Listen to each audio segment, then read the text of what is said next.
আমি মোহাম্মদ জুলহাস রহমান। তো আপনারা যে বিমানটি দেখতে পাচ্ছেন এটি আমি বানিয়েছি, আল্লাহ তৌফিক দিয়েছে এটি বানানোর। তো আমার এটার শুরু হয়েছিল আজ থেকে 4 বছর আগে। তো তখন আমি শখের বশে আরসি প্লেন বানানোর কাজ শুরু করেছিলাম। তো আরসি প্লেন কয়েকটা বানানোর পর সেটা থেকে যখন আমি ভালো পারফরমেন্স পেলাম তখন আমার মনে হলো যে আমি যদি এই লাইনে কাজ করতে পারি হয়তো ভালো কিছু হবে। তো সেজন্য আমি আরসি প্লেন নিয়ে অনেক গবেষণা শুরু করলাম। করতে করতে প্রায় 1-1.5 উপরে আরসি প্লেন বানাইলাম এবং অনেক গবেষণা করে অনেক ভালো ভালো রেজাল্ট পেলাম। তো তারপর আমার মনে হলো যে আমি একটা আল্ট্রালাইট তৈরি করি। তো আজ থেকে 2 বছর আগে আমি আল্ট্রালাইটের সর্বপ্রথম কাজ শুরু করি। তো 1 বছরের প্রচেষ্টায় একটা আল্ট্রালাইট আমি বানিয়েছিলাম, সেটা পারফেক্টভাবে উঠতে পারেনি, যার কারণে সেটাকে আপনারা কেউ দেখতে পাননি। তো তারপর আমি হাল ছেড়ে না দিয়ে আবার চেষ্টা করার পর গত 1 বছরে আমি এটিকে তৈরি করি। তবে এটিও একেবারে অরিজিনাল বিমানের মতো পারফেক্ট না, তবে একটি পরীক্ষামূলক বিমান যেটি একেবারে সুন্দরভাবে ঝুঁকিহীনভাবে আকাশে উঠতে পারে, যতটুকু সম্ভব আকাশে উঠতে পারে। তো আমার এই প্লেনটির সম্পূর্ণ ওজন আছে 100 কেজি। এটি শুধু প্লেনের ওজন আছে 100 কেজি আর আমার ওজন আছে 60 কেজি। তো সব মিলে এটি যখন আকাশে উড়ে 160 কেজি ওজন নিয়ে এটি উড়ে। তো এটির যে আপনারা উইং দেখতে পাচ্ছেন এটি 32 ফিট লম্বা আর বডিটি 18 ফিট লম্বা। তো এই প্লেনটি আমার সম্পূর্ণ এসএস অ্যালুমিনিয়াম এবং লোহা দিয়ে তৈরি। তো এখানে প্রায় 80% অ্যালুমিনিয়াম আছে, 10% এসএস এবং 10% লোহা ব্যবহার করা হয়েছে। আর কভারিং হিসাবে একটি দামি ফেব্রিক ব্যবহার করা হয়েছে, যেটা আপনারা দেখতে পাচ্ছেন আর কি। তো এই প্লেনটিতে আমার একটি সামান্য 7 হর্স পাওয়ার একটি পানির পাম্পের ইঞ্জিন লাগানো হয়েছে।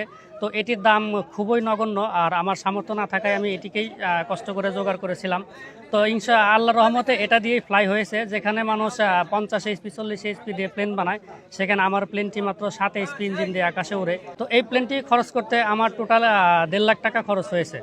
আর আপনার ফুয়েলটা কি, মানে কি দিয়ে চালাবেন? আচ্ছা, এই প্লেনটি হচ্ছে একটি আপনার গ্যাসোলিন ইঞ্জিন, যেটি পেট্রোল অথবা অকটেনে চলে।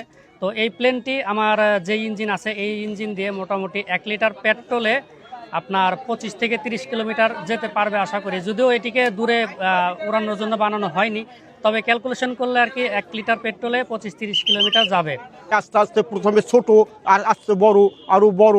এখন এখানে দেখা গেছে যে অনেকেই অনেক তৈরি করছে, কিন্তু উড়ানোর ক্ষমতা বা উপরে উড়ে এই ধরনের এ পর্যন্ত দেখা যায় নাই। এই প্রথম বাংলাদেশে এইভাবে একজন সাধারণ মানুষ এখন আকাশে উড়োজাহাজ উড়াচ্ছে। আর এই প্লেনটি আমার আকাশে সর্বোচ্চ 70 কিলোমিটার গতিতে উঠতে পারে, আর এটি 45 কিলোমিটার গতিতে আকাশে উড়াল দেয়। তো এটির ব্যালেন্স অনেক ভালো, যেটি আপনারা কিছুক্ষণ পরে দেখতে পাবেন। আমি এটিকে ইনশাল্লাহ উড়িয়ে দেখাবো, তখন আপনারা দেখতে পারবেন এর যে ব্যালেন্স। আর আরেকটা কথা বলি, সেটা হচ্ছে সেফটির বিষয়টা। আমি সবসময় সেফটি মেনটেন করে কাজ করি। যারা আমাকে আগের থেকে চিনেন তারা জানেন যে আমি কতটা সেফটি মেনটেন করি। তো 1 বছর পরে পরিশ্রম করে আমি একটা প্লেন মাত্র 1 মিনিট উড়িয়েছিলাম, যেটা অনেকে দেখেছেন আবার অনেকে দেখেননি। তো এই এক বছরের পরিশ্রমকে আমি 1 মিনিটে সীমাবদ্ধ রেখেছিলাম শুধুমাত্র আমার সেফটির জন্য। সেই প্লেনটি ঝুঁকিপূর্ণ ছিল, তাই সেটি আমি উড়াইনি। আমার নিজের হাতে তৈরি প্লেন আমি নিজের হাতেই ভেঙে ফেলেছি। তো তারপর আরও কিছু মেধা অর্জন করে আমি এই প্লেনটি তৈরি করে, আর এই প্লেনটি আমার কাছে সম্পূর্ণ সেফ মনে হয়েছে, সেজন্য আমি এটিকে আকাশে উড়ানোর চেষ্টা করেছি। তবে আমি সবসময় আমার সেফটি রেখেছি যে আমি যেখান দিয়ে এটিকে উড়াবো নিচে রানওয়ের মতো পরিবেশ রাখবো, যেন আমার ইঞ্জিন কোনো কারণে বন্ধ হয়ে গেলে বা একটা সিস্টেম কাজ না করলে আমি যেন দ্রুত মাটিতে নেমে আসতে পারি। তো এই পর্যন্ত এই প্লেনটিকে যতবারই উড়ানো হয়েছে সেটি রানওয়ের উপর দিয়ে উড়ানো হয়েছে, কোনো বাড়িঘর বা ঝুঁকিপূর্ণ জায়গার উপর দিয়ে উড়ানো হয়নি। আল্ট্রালাইট প্লেন বানানো কখনো ইউটিউব বা ফেসবুক দেখে শেখা যায় না, হয়তো কারোর থেকে প্রশিক্ষণ নিতে হয় অথবা নিজে গবেষণা করতে হয়। তো আপনারা জানেন যে বাংলাদেশে এরকম গবেষক হয়তো নাই, আর আমাকে হেল্প করার মতো কেউ নাই। তো এটা আমি নিজেই গবেষণা করেছি। একটা প্লেন বানাইতে বড় যে 2 মাস লাগে, সেখানে আমার 4 বছরের মতো গবেষণা করতে হয়েছে। এর প্রত্যেকটা সিস্টেমকে আমার গবেষণা করে বের করতে হয়েছে। তো এটা আমার সম্পূর্ণ বুদ্ধিমত্তায় তৈরি। তারপরও কিছু লোক আছে, আমার বড় ভাইকে অনেকে আছে পরিচিত, তারা আমাকে টুকটাক হেল্প করেছে।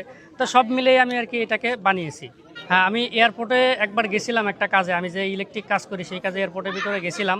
তো ওইখানে আমি প্লেন অনেকবার দেখছি, হাতাইছি, কিন্তু আমি কখনো প্লেনে উঠি নাই। তো প্লেনে ওঠার অনুভূতিটা কেমন সেটা আমি কখনো জানতাম না। আমি আমার এই নিজের প্লেন উড়িয়ে সেটাকে আমি উপভোগ করেছি। তো আমার এই স্বপ্নটাও ছিল যে আসলে প্লেনে ওঠা তো সবারই শখ। আমরা যত বাঙালি আছি সবারই আমার কাছে মনে হয় যে সকল বাঙালিরই প্লেনে ওঠা একটা স্বপ্নের বিষয়, যেটা সবাই পারে না, তবে চেষ্টা করতে চাই। তো আমারও এটা প্লেনে ওঠাটা স্বপ্নের বিষয়, আর সেটা যদি আমি নিজে চালাই তাহলে তো কোনো কথাই নেই। তো আর এত বড় স্বপ্নটা পূরণ করার জন্যই আমার এই প্রচেষ্টা। এটার প্রপেলারটা আমি কাঠ দিয়ে তৈরি করেছি, যেটা করতে প্রায় 7-8 দিন সময় লাগছে। তো এটার বুদ্ধিমত্তাও সম্পূর্ণ আমার নিজের। আমি আপনার ইউটিউবে কিছু দেখেছি আর নিজেও কিছু গবেষণা করেছি। এমনকি আমি চায়না থেকে একটা প্রপেলার আনাইছিলাম, ওইটা দেখে এটা বানাইছি। তো ওইটার সাইজ ছোট হওয়ার কারণে ওইটা ব্যবহার করা সম্ভব হয় নাই, আমি এইটা ব্যবহার করছি। তো এটা আলহামদুলিল্লাহ ভালো কাজ করে। আচ্ছা, আমার নেক্সট পরিকল্পনা যেটা আছে, আমার আল্লাহ যদি তৌফিক দেয়, আমার এই বিষয়ে অনেক মেধা অর্জন করার ইচ্ছা আছে, যেটা আমি আমার কাজে এবং আমার দেশের কাজে খরচ করতে চাই। এখন আমার যে স্বপ্ন আছে, যে আমার ইচ্ছা আছে, এর পিছনে যে বাধাগুলো থাকতে পারে সেগুলো হচ্ছে প্রথমত আর্থিক সমস্যা, যেটা আমার আর্থিক সমস্যা শুরু থেকেই।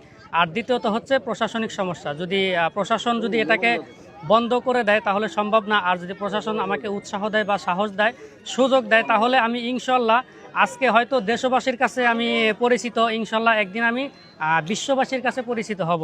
হয়তো আপনার আজ থেকে 120 বছর আগে যে প্লেনটা আবিষ্কার হয়েছিল সেটা তো আর আমাদের বাংলাদেশের কেউ করেনি, অন্য কেউ করেছিল। তো আমিও চেষ্টা করব যে আমি হয়তো সেই 120 বছর পিছনে আসি। তো আল্লাহ যদি আমার তৌফিক দেয়, আমি সেই 120 বছরকে 1-2 বছরে অতিক্রম করার চেষ্টা করব। এই বিমানের কিছু একটা অবশ্যই আবিষ্কার করার চেষ্টা করব, যেটা আজ পর্যন্ত পৃথিবীর কেউ পারে নাই। এজন্যই আমি এটা গবেষণা করতে ইচ্ছুক। আমার উদ্দেশ্যই হচ্ছে এই বিমানের এমন কিছু আবিষ্কার করা যেটা আমার আগে কেউ করেনি। এই মিটার দুটো মূলত বিমানের না। আমার এই বিমানে আপনারা যা যা দেখতে পাচ্ছেন, এর একটা জিনিসও বিমানের না, সবই কোনো না কোনো অন্য কিছুর জিনিস, যেটাকে আমি মডিফাই করে এখানে ব্যবহার করেছি। আপনারা যে চাকাগুলো দেখতে পাচ্ছেন, এগুলো ট্রলির চাকা, যেগুলো দিয়ে আপনার ওই লেবাররা ইট টানে, বোঝা টানে, ওগুলোর চাকা। আর সামনে চাকা আছে বাইসাইকেলের চাকা বাচ্চাদের। আর এখানে যে অ্যালুমিনিয়ামগুলো আছে, এগুলো টিউবগুলো দেখতে পাচ্ছেন, এগুলো মানুষ যে বাড়িতে পর্দা টানায় জানালায়, সেই পর্দার টিউবগুলা। তো এখানে সবই দেশীয় জিনিস, একটা বিদেশি জিনিসও নাই, একটা নাট বল্টু এখানে বাইরের দেশের বা বিমানজনিত না। এগুলো সম্পূর্ণ বিমানের বাইরের জিনিস দিয়ে তৈরি। তো বিমানে কখনো রিভার্স গিয়ার হয় না, বিমান শুধু সামনে যায়, পিছনে যায় না। আর এটিকে ডানে বামে অথবা উপরে নিচে কন্ট্রোল করতে হয়। তো এটার ব্রেকিং সিস্টেম, আকাশে কোনো ব্রেকিং সিস্টেম হয় না, এটা কোনো বিমানেই নাই। তো মাটিতে আছে, আমার সামনের চাকায় ব্রেকিং সিস্টেম লাগানো আছে, যেটা আমি আমার এমার্জেন্সি মুহূর্তে ব্যবহার করতে পারি। আচ্ছা, যখন আপনি তৈরি করেন তখন এলাকাবাসীর মন্তব্য কেমন ছিল? তো আসলে একটা কথা বলতে গেলে একটু দুঃখই লাগে। আপনার আজ পর্যন্ত যারা সাকসেস হয়েছে তারা সাধারণত, বিশেষ করে যারা ইতিহাস গড়ে, তারা সবসময় উপহাসকে হজম করে ইতিহাস গড়ে।